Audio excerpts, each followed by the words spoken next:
You said something earlier that really resonated with me. You said this is a women's issue. It's something that impacts women, but it is something that both men and women need to be part of the solution, and both men and women are implicated in.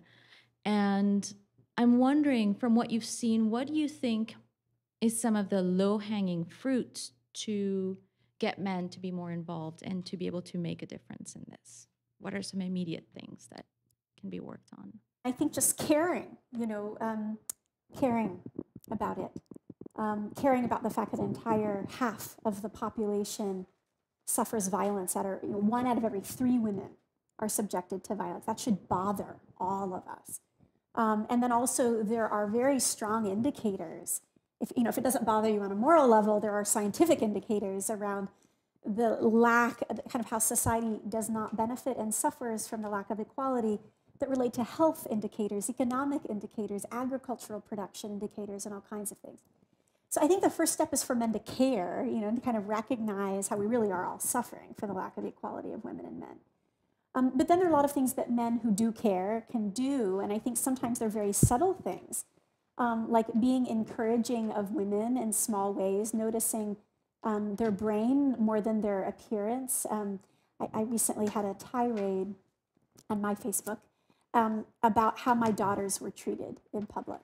And strangers and even acquaintances seemed unable to say anything to them other than about what they were wearing or how cute they looked or what their hair was like. And we don't do that to boys. We don't.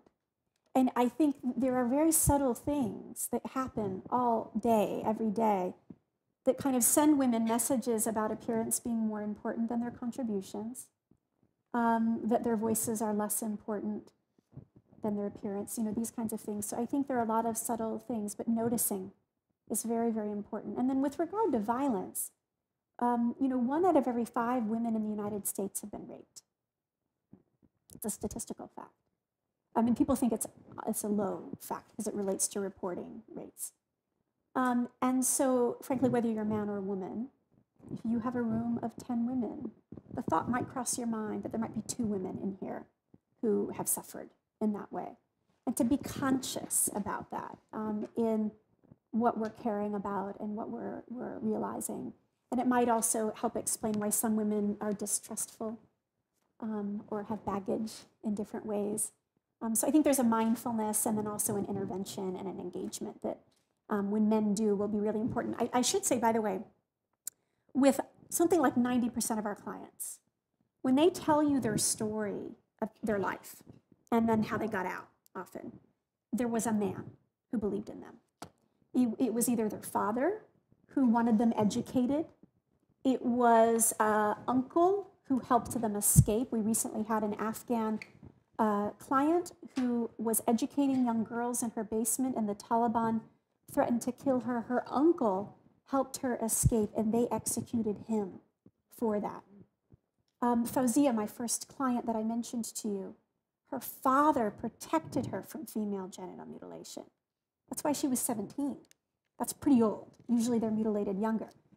He protected her, but then he died. And when he died, her protection ended, and she was then forced into this marriage. But many of them had men in their lives who told them, I believe in you, or you don't have to tolerate this, or provided a helping hand. And so the role of men in a very direct intervention in something like 90% of the clients that we serve is very, very important. Men have an important role to play, subtle and dramatic.